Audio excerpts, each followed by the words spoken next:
ఎందుకు ఎవరు ప్రశ్నించడం లేదు? దమ్ము ధైర్యం ఉంటే రాజమౌళి ఒక ముస్లింలకు చెందిన అల్లా గురించి విమర్శించగలడా? జీసస్ కోసం మాట్లాడగలడా? వాళ్ళకి ఆ ధైర్యం ఉందా? అంత ధైర్యము దమ్ము శక్తి ఉన్న హైడ్రా ఒక అసదుద్దీన్ కాలేజ్ దగ్గరికి వెళ్ళడానికి దమ్ము లేదు ఆయన. కమ్మ అమ్మాయిలకు రేటు, రెడ్ అమ్మాయిలకు రేటు, వైశ్య అమ్మాయిలకు రేటు, బీసీ అమ్మాయిలకు ఒక రేటు అని ఫిక్స్ చేసింది ఒక ముస్లిం సమాజం. కొండా సురేఖ ఇవాళ రేపు అన్నట్టుంది, తుమ్మితే ముక్కు ఊడిపోద్ది అన్నట్టుగా ఆమె ఉంది పోస్ట్. రేవంత్ రెడ్డికి దమ్ము ఉందా? అంటే న్యాయం అన్నది ముస్లింలకు ఒక న్యాయం, మజ్లిస్ పార్టీకి ఒక న్యాయం, మిగతా వాళ్ళకు ఒక న్యాయం అని చెప్పేసి మనం ఆలోచించాల్సి వస్తుంది.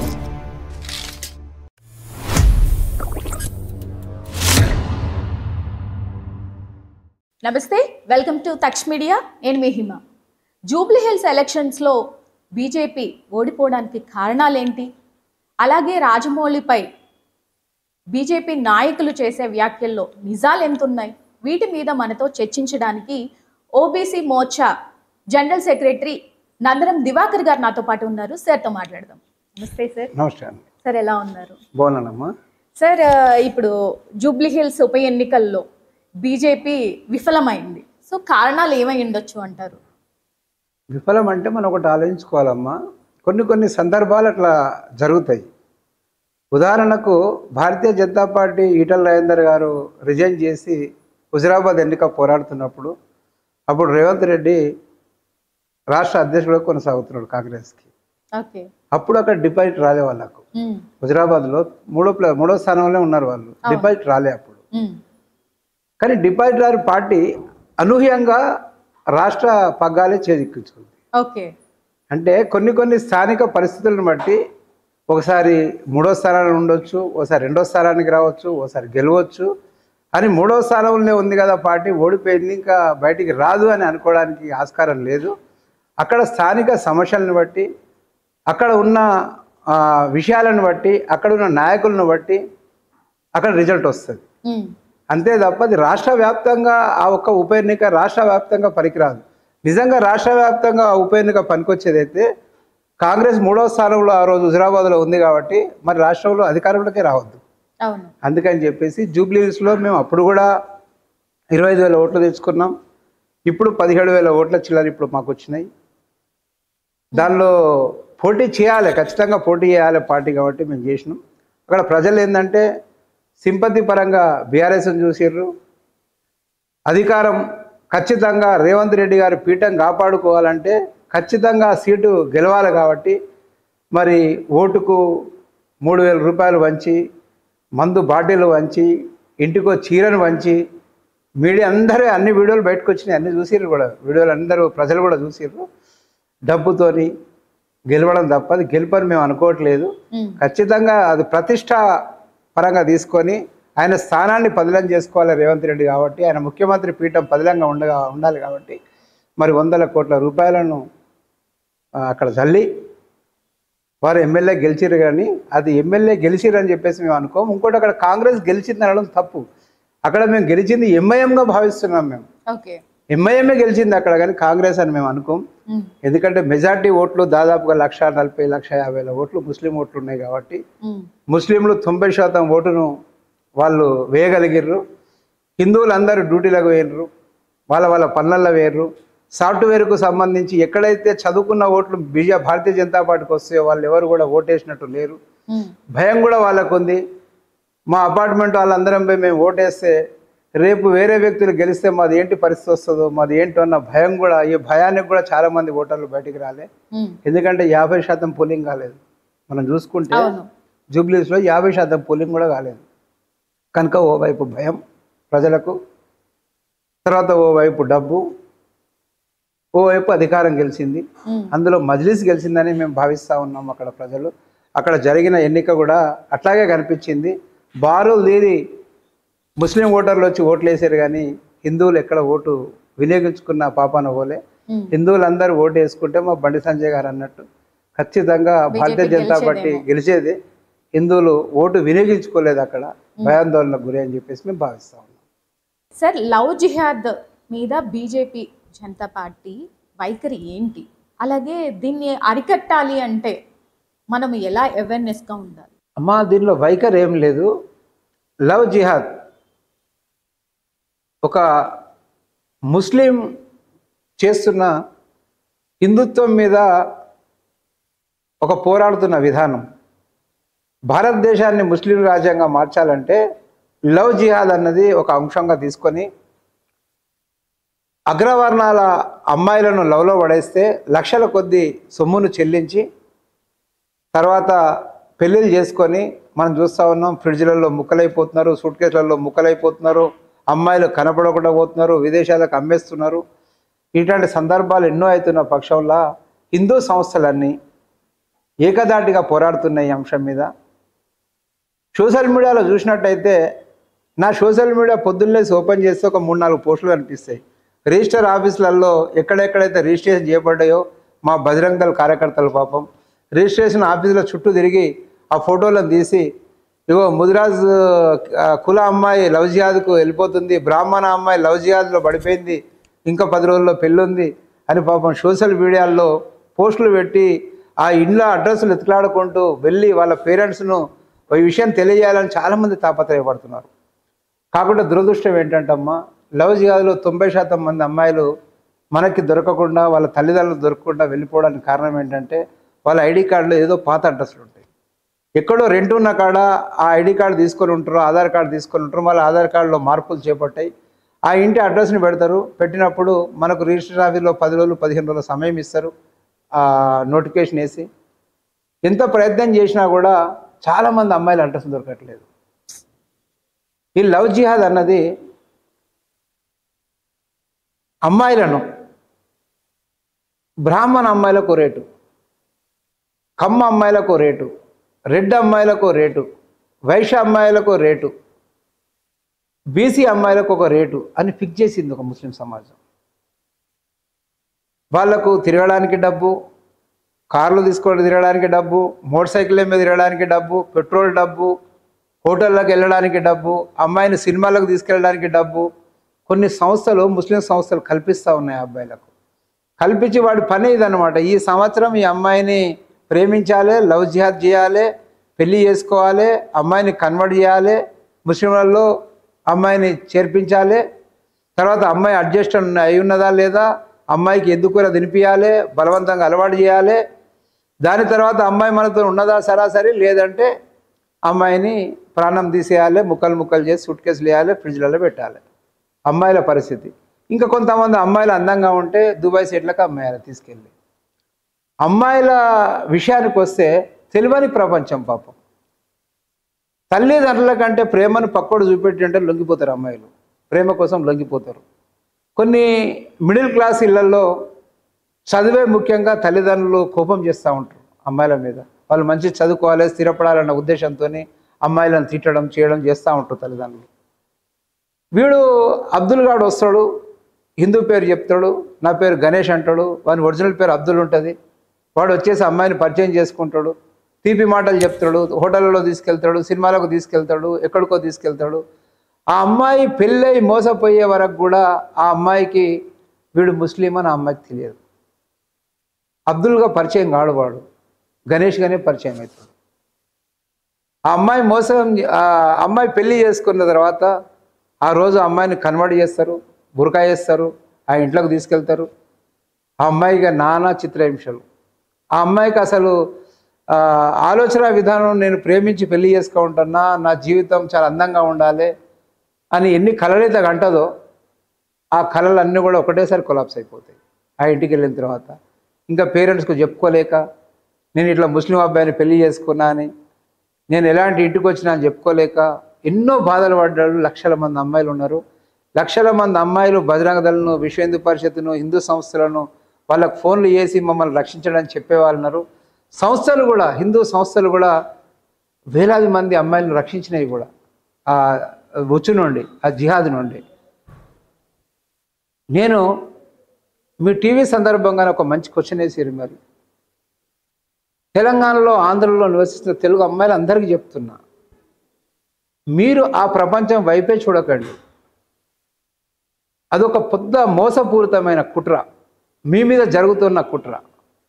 ఒకసారి ముస్లిం ఇళ్లలో జరిగేటి వీడియోస్ని మీరు కొన్ని ముస్లిం అమ్మాయిలతో తెప్పించుకుంటే ఎంత విచిత్రంగా ఉంటాయంటే, ఈ అబ్బాయి పెళ్లి చేసుకుంటాడు ఒక అమ్మాయిని, ఆ అమ్మాయికి తలాకిస్తాడు, తలాకిచ్చినాక ఆ తండ్రి పెళ్లి చేసుకుంటాడు. ఆ తండ్రి ఒక సంవత్సరం పాటు 6 నెలల పాటు అమ్మాయితో సంసారం చేస్తాడు. ఆ తండ్రి తలాకిస్తాడు, చిన్నోడు పెళ్లి చేసుకుంటాడు. ఆ చిన్నోడు ఒక సంవత్సరం పాటు ఆ అమ్మాయితో గడుపుతాడు, మళ్ళీ వాడు తలాక్ అంటాడు, మళ్ళీ నడుపుడు చేసుకుంటాడు. అసలు భారతదేశ విలువలేంటి, భారతదేశ సాంప్రదాయాలు ఏంటి, కట్టుబాట్లు ఏంటి? ఒక వదినే అని మనం పిలిస్తే తల్లితో సమానంగా మనం భావిస్తాం, తల్లిని తల్లితో సమానంగా భావిస్తాం, సోదరిని సోదరితో సమానంగా భావిస్తాం.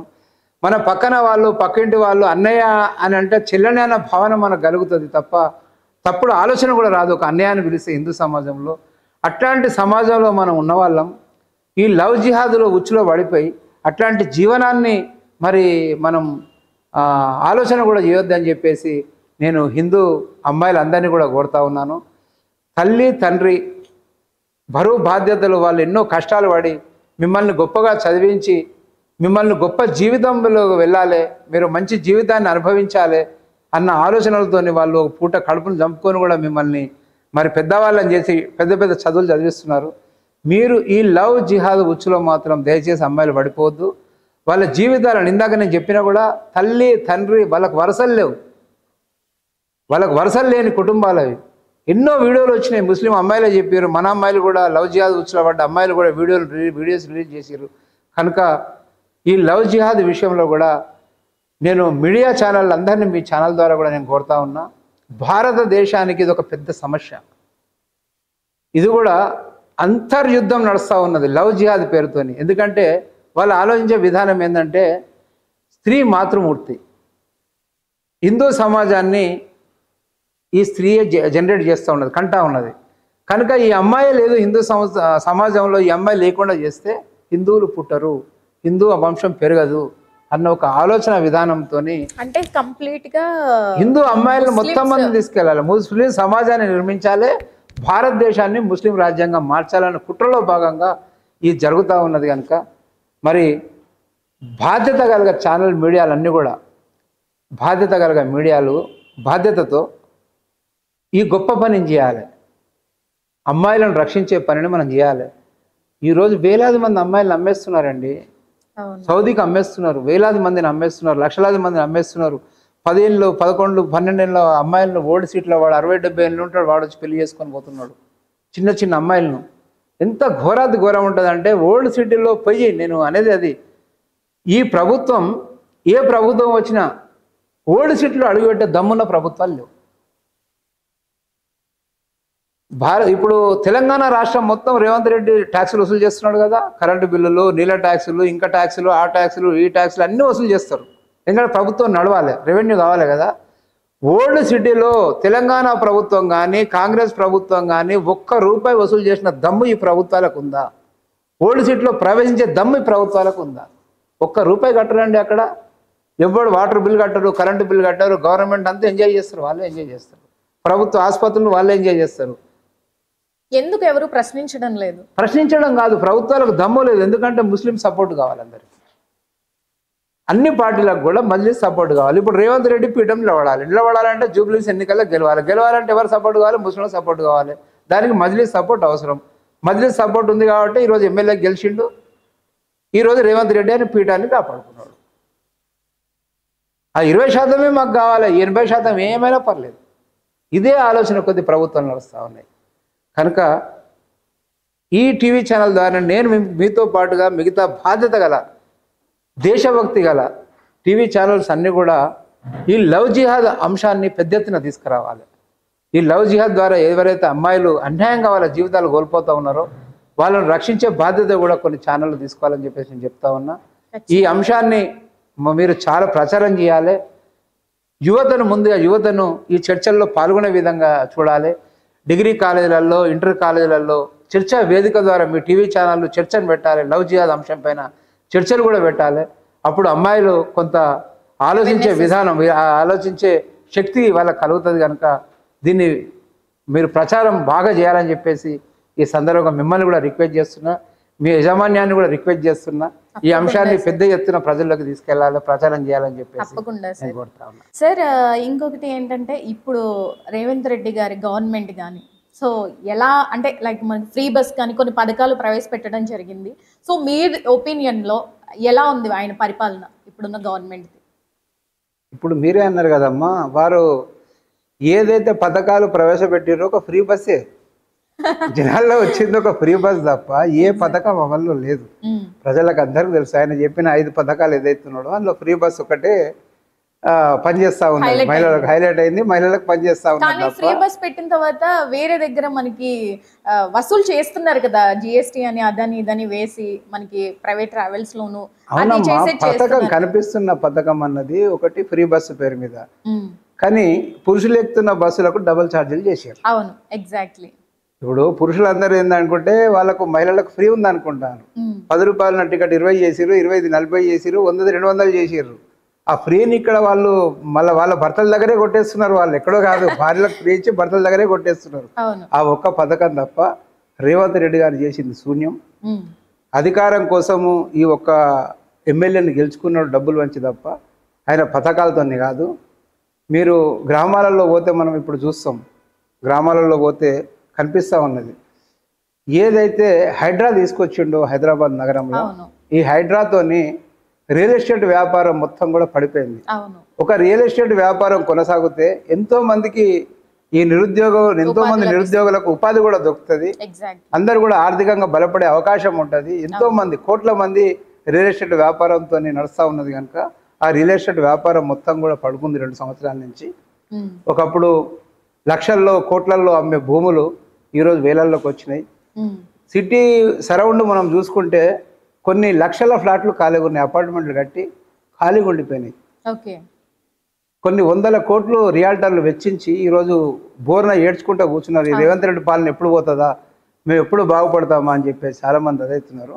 ఈ హైడ్రా కూడా పక్షపాత వైఖరితో నడుస్తూ ఉన్నది. కాంగ్రెస్ ప్రభుత్వం ఏది చెప్తుందో ఆ పనిని మాత్రమే చేస్తూ ఉన్నది. ఇప్పుడు మీరు ఏదో రకంగా ఒక 4 మిత్రులు కలిసి ఏదో ఒక అపార్ట్మెంట్ కట్టుకున్నారు, ఆ అపార్ట్మెంట్ను మాత్రం గురగొడుతున్నారు. ఎవరో ఒకరు మీకు కొద్ది తక్కువ ధరకు మీకు ఇస్తున్నా అంటే మీరు ప్లాట్ కొనుక్కున్నారు, ఇల్లు కట్టుకున్నారు, దాన్ని గురగొడతా ఉన్నారు హైదరాబాద్. కానీ బడాబాబుల జోలికి ఎందుకు పోతలేరు? ఇప్పుడు అసదుద్దీన్ ఓవైసీకి సంబంధించింది ఏదైతే కాలేజ్ ఉందో అది చెరువులో ఉందని చెప్పేసి హైదరాబాద్ భాగ్యనగరంగా తెలంగాణ ప్రజలందరికీ తెలుసు. మరి ఆ కాలేజ్ జోలికి ఎందుకు పోతలేరు హైదరాబాద్? దాన్ని ఎందుకు ముట్టుకుంటలేరు? అంటే న్యాయం అన్నది ముస్లింలకు ఒక న్యాయం, మజ్లిస్ పార్టీకి ఒక న్యాయం, మిగతా వాళ్ళకు ఒక న్యాయం అని చెప్పేసి మనం ఆలోచించాల్సిన అవసరం ఉంది.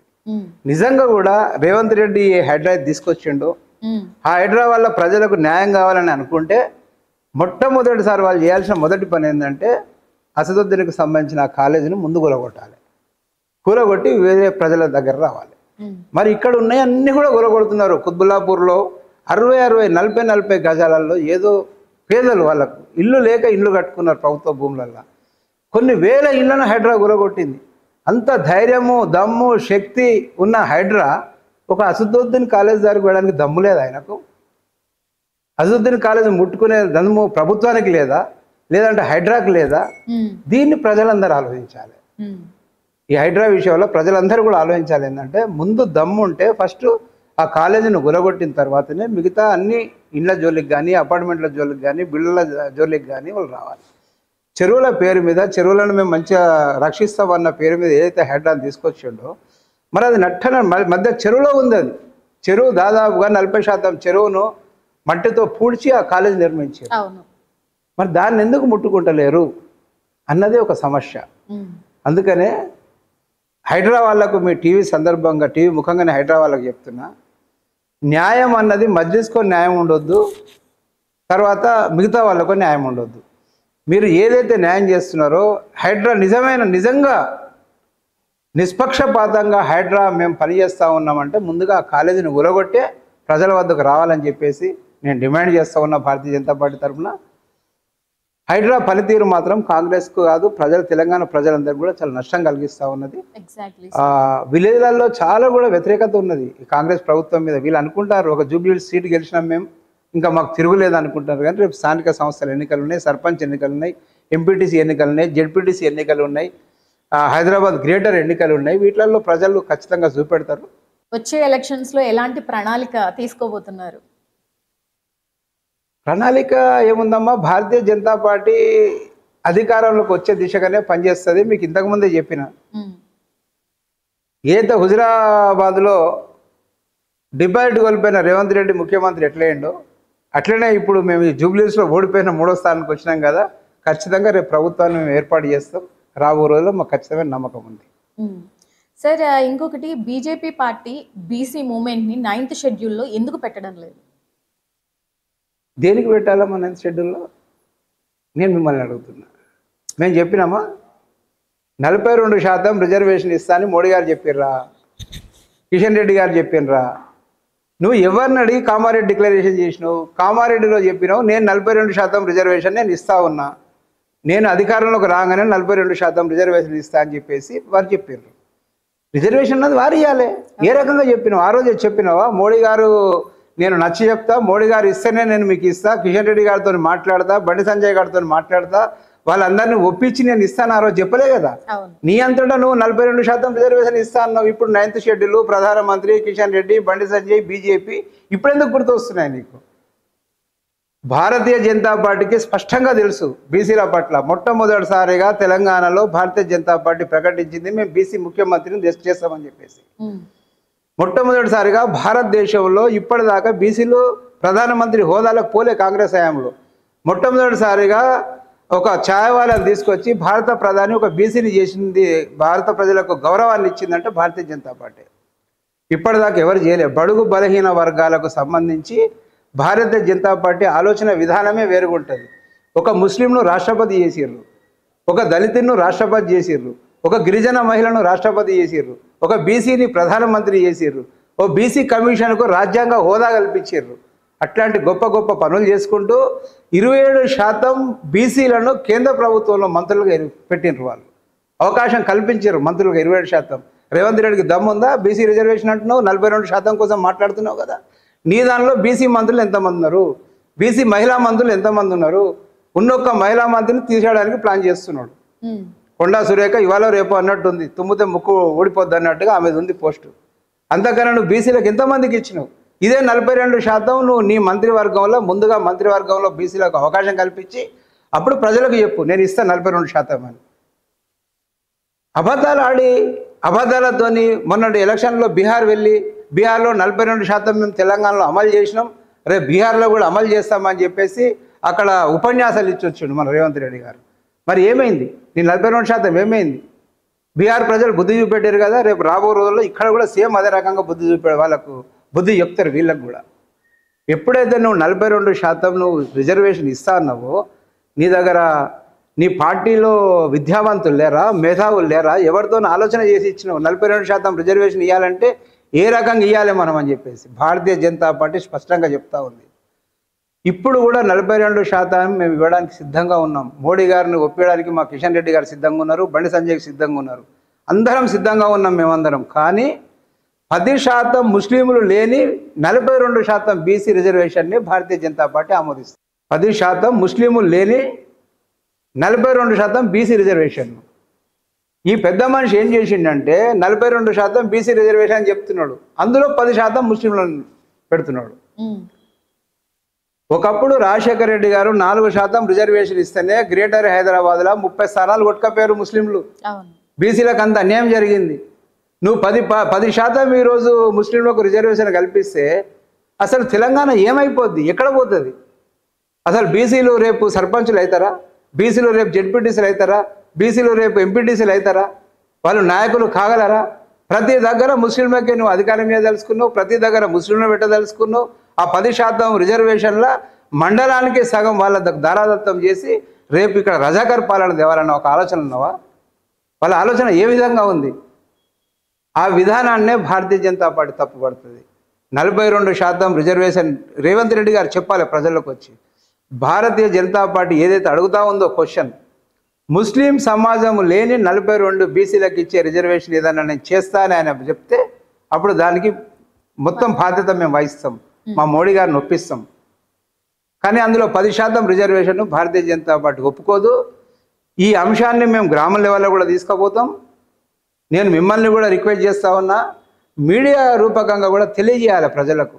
42% బీసీ రిజర్వేషన్లని 10% ముస్లింలను చేర్చి బీసీలను మోసం చేసే విధానం ఎట్లుందో విశ్లేషణ ద్వారా మీడియా కూడా ప్రజలకు చెప్పగలిగినప్పుడు ప్రజలకు అర్థమయ్యే అవకాశం ఉంటుంది. కనుక ముస్లిం లేని సమాజాన్ని, ముస్లిం లేని రిజర్వేషన్లను 42 బీసీలకు ఇచ్చే రిజర్వేషన్లు బీజేపీ సమర్థిస్తుంది.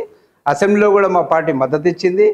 రేపు చేయడానికి మేము సిద్ధంగా ఉన్నాం. కానీ రేవంత్ రెడ్డి ఏం చెప్పాలంటే మాకు 10% ముస్లింలని అందులో పెట్టడం లేదు. సార్ ఇంకొకటి ఏంటంటే ఈ మధ్యకాలంలో మనము బండి సంజయ్ గారికి అలాగే ఈటెల రాజేంద్ర గారికి వాగ్వాదం, మాటల యుద్ధం జరుగుతుంది. ఈ నేపథ్యంలో బండి సంజయ్ గారు మత రాజకీయాలు చెల్లవు అని చెప్తున్నారు. అండ్ ఈయన వచ్చేసి ఈటెల రాజేంద్ర గారు హిందువుల కోసం మేము చేస్తాం మత రాజకీయాలు అని అంటున్నారు. సో దాని మీద మీరేం చెప్తారు? అది కేవలం మీడియా సృష్టి అమ్మా. బండి సంజయ్ గారు తప్పు చెప్పారని ఈటెల రాజేంద్ర గారు ఎప్పుడు చెప్పలేదు. ఎగ్జాక్ట్లీ. వారి విధానాన్ని వారి భాషలో చెప్పారు, వారి విధానాన్ని వారి భాషలో చెప్పారు. మాట్లాడే తీరు బండి సంజయ్ గారు అగ్రెసివ్గా మాట్లాడతారు, ఈటెల రాజేందర్ గారు మేధస్సుతో మాట్లాడతారు. అంతే తప్ప ఎక్కడ బండి సంజయ్ గారు మాట్లాడింది తప్పు అని చెప్పేసి రాజేందర్ గారు అన్న వీడియోని అయితే నేను చూడలేదు. ఈ వీడియో కూడా బాగా పాపులర్ అయింది ఈ మధ్యకాలంలో, నేను కూడా చూసిన. కానీ నాకు కనిపించలే అట్లాంటిది, ఎక్కడ కూడా కనిపించలే బండి సంజయ్ గారు తప్పు మాట్లాడినది. కానీ ఇది మాత్రం వాస్తవం. భారతీయ జనతా పార్టీ మేజర్గా ఉన్న హిందువుల కోసం పనిచేస్తుంది, హిందుత్వ ఓటు బ్యాంక్ కోసం ప్రయత్నం చేస్తుంది. ఎందుకంటే పక్కకున్న ఒక ముఖ్యమంత్రి ఓపెన్గా కాంగ్రెసే ముస్లిం, ముస్లిమే కాంగ్రెస్ అని చెప్పుకునే పరిస్థితి వచ్చినప్పుడు మేము హిందూ భావనతో హిందుత్వంతో మాట్లాడడం తప్పేంటి? హిందువులకు కూడా రక్షణ అవసరం కదా. మనం చూస్తున్నాం కదా పాకిస్తాన్లో హిందువుల పరిస్థితి ఎట్లా ఉంది, అట్లాగే బంగ్లాదేశ్లో హిందువుల పరిస్థితి ఎట్లా ఉన్నది, ఇప్పుడున్న వెస్ట్ బెంగాల్లో హిందువుల పరిస్థితి ఎట్లా ఉన్నది, కేరళలో హిందూ పరిస్థితులు ఎట్లా ఉన్నాయి. ఇన్ని దేశంలో ప్రపంచంలో మరి హిందువుల పైన హిందువులు మైనార్టీగా ఉన్న చోట్లలో ఇన్ని దాడులు జరుగుతూ ఉన్నారు. అక్కడ తల్లులకు సోదరీమణులకు రక్షణ లేదు. అట్లాంటి పరిస్థితుల్లో భారతదేశాన్ని మనం కాపాడుకోవాల్సిన అవసరం ఉన్నది. హిందుత్వం అన్నది ఒక మతం కాదు, హిందుత్వం అన్నది జాతీయ విధానం అని చెప్పేసి సుప్రీంకోర్టే చెప్పింది. హిందుత్వం అన్నది మతం కాదు, జీవన విధానం అని. మరి అట్లాంటి జీవన విధానాన్ని కాపాడుకోవాల్సిన అవసరం ఉంది. కనుక భారతీయ జనతా పార్టీ ఖచ్చితంగా హిందువుల కోసం పనిచేస్తుంది. అందుకనే మనం చూస్తూ ఉన్నాం కదా, అద్వానీ గారు చేపట్టిన రామాలయ రథయాత్ర ఏంటి, ఆ రోజు నుండే హిందుత్వం వైపు పనిచేస్తూ ఉన్నాం.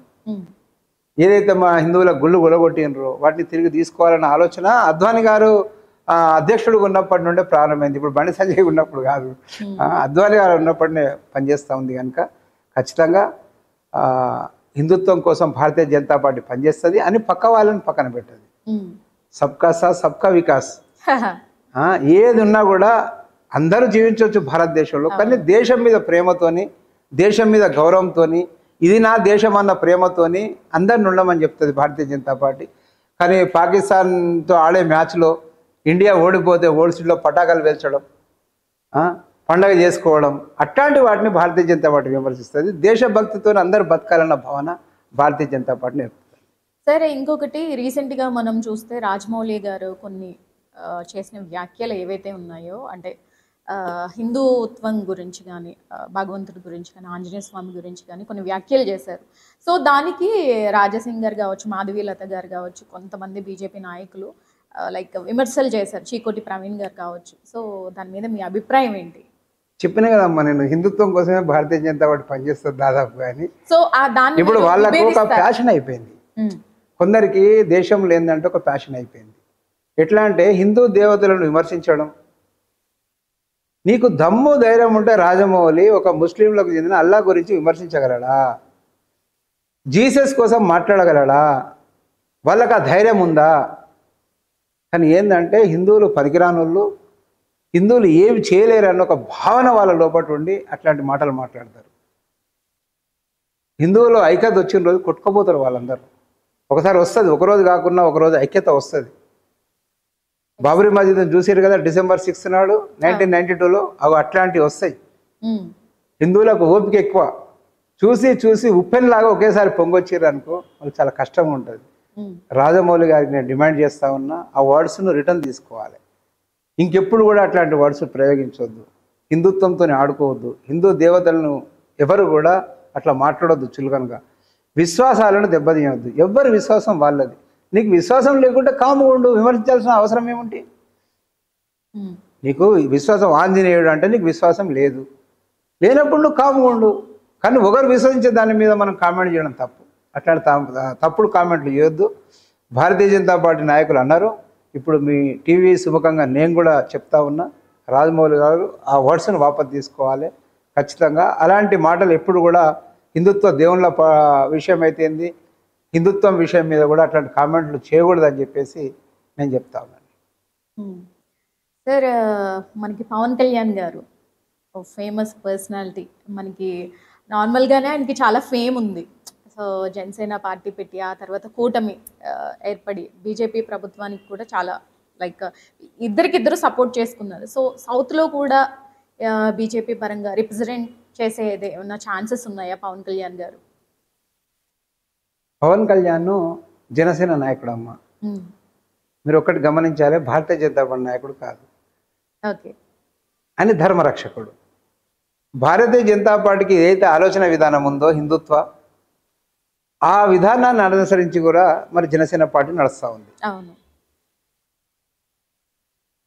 జనసేన నాయకుడిని పవన్ కళ్యాణ్ను మోడీ గారు ఇష్టపడే విధానం ఏంటంటే, గత ఎన్నికల్లో ఒక్క సీటు గెలిచారు వాళ్ళు. అవును. కుంగిపోకుండా ఆయన కూడా ఓడిపోయినా కూడా, పవన్ కళ్యాణ్ కూడా ఓడిపోయినా కూడా కుంగిపోకుండా పార్టీని, పార్టీ కార్యకర్తలని ఒక 5 సంవత్సరాల పాటు కాపాడుకొని అధికారం దిశగా ప్రయత్నం చేసి ఈరోజు అధికారంలోకి ఎన్డీఏ అధికారంలోకి వచ్చింది. ఎన్డీఏలో చేరి మరి అధికారానికి వచ్చి మరి డిప్యూటీ చీఫ్ మినిస్టర్ అయినారు. వారిని భారతీయ జనతా పార్టీ ఈ కోణంలోనే అభినందిస్తుంది. ధర్మము, దేశము వారు ఎక్కువ ఇష్టపడతారు కనుక, పేద ప్రజలకు చేయాలన్న సంకల్పం ఉంది కనుక వారు సక్సెస్ అయినరు. మీరు అన్నట్టు ఎన్డీఏలో వారు జాతీయ స్థాయి నాయకుడు కూడా కావచ్చు. అందులో పోవాల్సిన అవసరం లేదు. ఎందుకంటే ఆయన సినిమాలు భారతదేశం మొత్తం చూస్తారు, అన్ని భాషల్లో కూడా వారి సినిమాను చూస్తారు. భారతదేశం అంతా కూడా వారి అభిమానులు ఉన్నారు. ఇన్స్పిరేషన్గా తీసుకోవచ్చు. మా తెలంగాణలో బండి సంజయ్ గారి పోరాటం ఎట్లాగా ఉంటుందో దాదాపుగా పవన్ కళ్యాణ్ గారిది కూడా అట్లాగే అనిపిస్తుంది మాకు.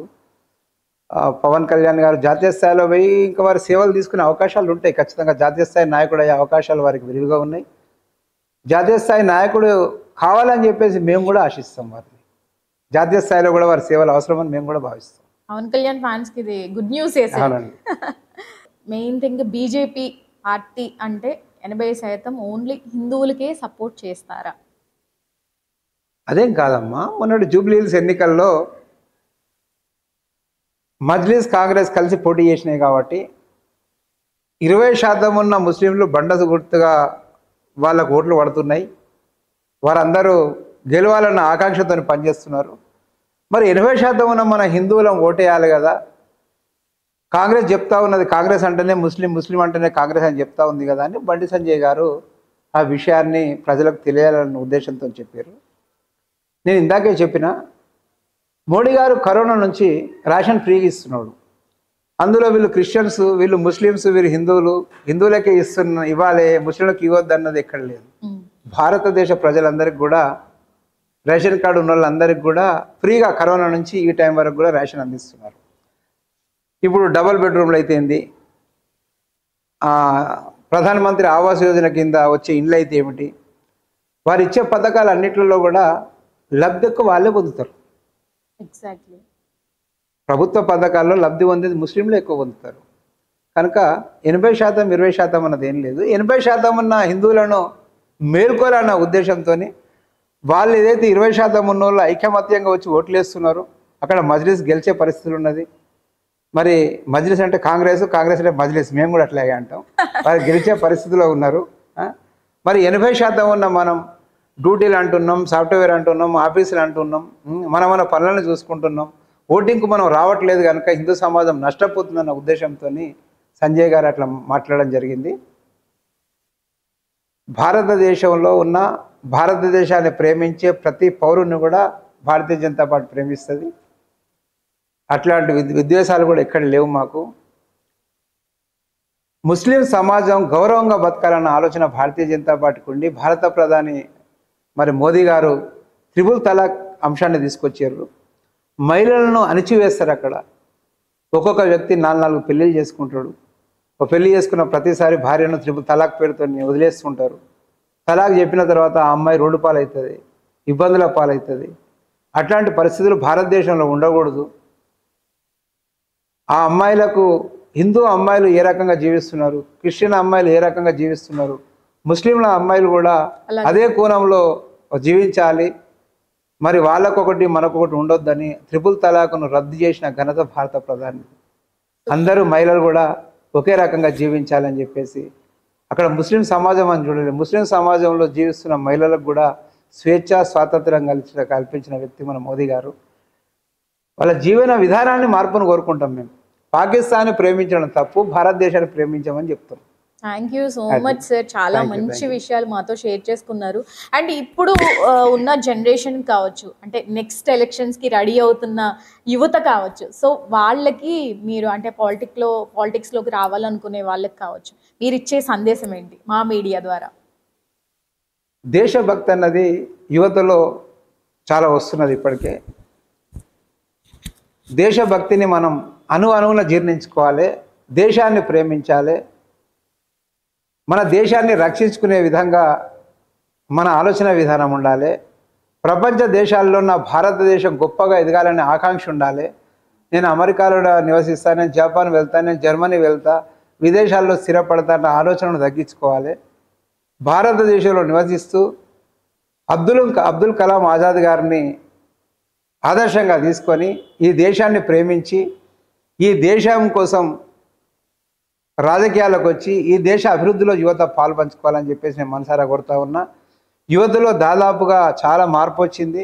దేశం కోసం యువజన సంఘాలు చాలా పనిచేస్తూ ఉన్నాయి. రాబో రోజుల్లో కూడా యువత పొలిటికల్లో కూడా రావాలి. సాఫ్ట్వేర్ రంగంలో ఎట్లా ముందుకెళ్తున్నారు, ఉద్యోగాలలో అమెరికాకు ఎన్నో రకాలుగా మీరు శాస్త్రవేత్తలు అయితే ఏంటి, యువ శాస్త్రవేత్తలు చాలామంది ఉన్నారు. ఇట్లాగే రాజకీయ అరగ్రేటం కూడా యువతలో చాలా భాగం చేయాలి.